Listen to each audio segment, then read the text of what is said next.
मातरम से क्या एलर्जी है? वंदे मातरम ये राष्ट्रगान है। ये वंदे मातरम कहते कहते हमारे देशभक्त स्वातंत्र वीर उन्होंने बलिदान दिया है, देश को आजादी दिलाई है। ये राष्ट्रगान है वंदे मातरम, मातृभूमि को वंदन करना, इसमें क्या गलत है?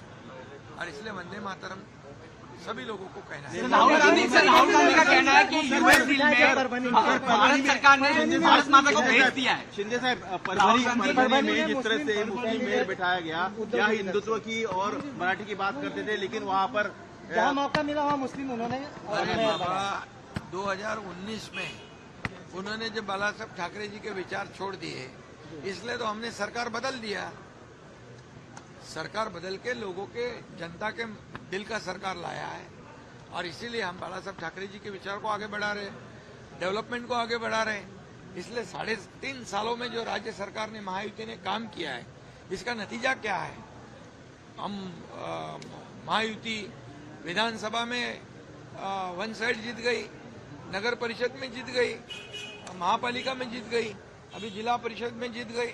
तो महायुति को, जो हम बाला साहब ठाकरे जी को विचार को आगे बढ़ा रहे हैं, अभी उन्होंने अपना असली चेहरा दिखाया है। शिंदे साहब, आप जो है बांग्लादेश मुक्त मुंबई करना है। बांग्लादेशी जो है, जहाँ कुछ आधार कार्ड उन्होंने लिए हुए, कुछ गवर्नमेंट डॉक्यूमेंट उन्होंने लिए, उसकी जांच होगी, और बिल्कुल वो सब जो कागजात है, जो आधार कार्ड जैसे, वो उसको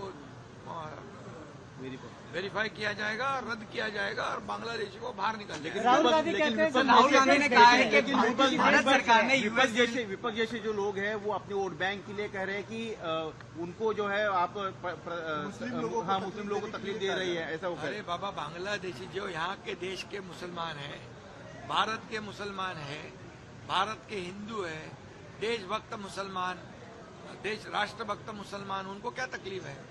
उनको यहाँ पर जो हिंदू देशभक्त है, मुसलमान देशभक्त, वो हमारे हैं। लेकिन बांग्लादेशी जो है हमारे नहीं है, तो बांग्लादेशी को यहाँ से निकालना है।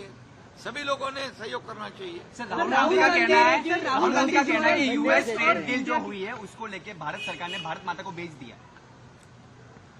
मैं इस पे कल डॉक्टर श्रीकांत शिंदे, इसने सदन में इसका जवाब दिया है, लेकिन मैं इतना कहना चाहता हूं कि आदरणीय देश के प्रधानमंत्री नरेंद्र मोदी जी ने ये तीसरी बार प्रधानमंत्री बने हैं। 2014 के पहले का अब याद करो, कितने स्कैम, 2G स्पेक्ट्रम, कोयला स्कैम, चारा स्कैम, कॉमनवेल्थ स्कैम, कितने स्कैम, कितने गिनाऊं? मैं पूछता हूं, जब कौन सी सरकार थी? यूपीए गवर्नमेंट थी, कांग्रेस की गवर्नमेंट थी। आज 2014 के बाद प्रधानमंत्री मोदी जी के ऊपर एक भी ब्लॉट लगाने का हिम्मत किसने किया है? एक भी दाग लगाने का हिम्मत किसने किया है? इस भारत को आगे बढ़ाने का काम वो कर रहे हैं।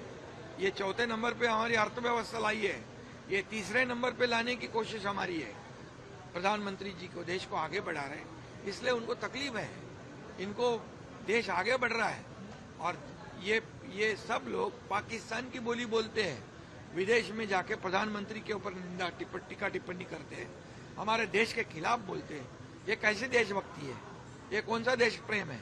और इसलिए इनके बयान की मैं कड़ी निंदा करता हूं और निषेध करता हूं। सर, निशिकांत दुबे ने उनकी मेंबरशिप कैंसिल करने की मांग की है राहुल गांधी की। मैं इतना ही कहूंगा कि ये जो आरोप लगाया है, ये उनके जमाने में यूपीए गवर्नमेंट ने कई बार ऐसे बयानबाजी की है कि देश विरोधी बयानबाजी की है, और ये भारत को आगे बढ़ाने का काम, भारत को आर्थिक महासत्ता बनाने का काम, भारत को आत्मनिर्भर बनाने का काम आदरणीय प्रधानमंत्री मोदी जी करते हैं।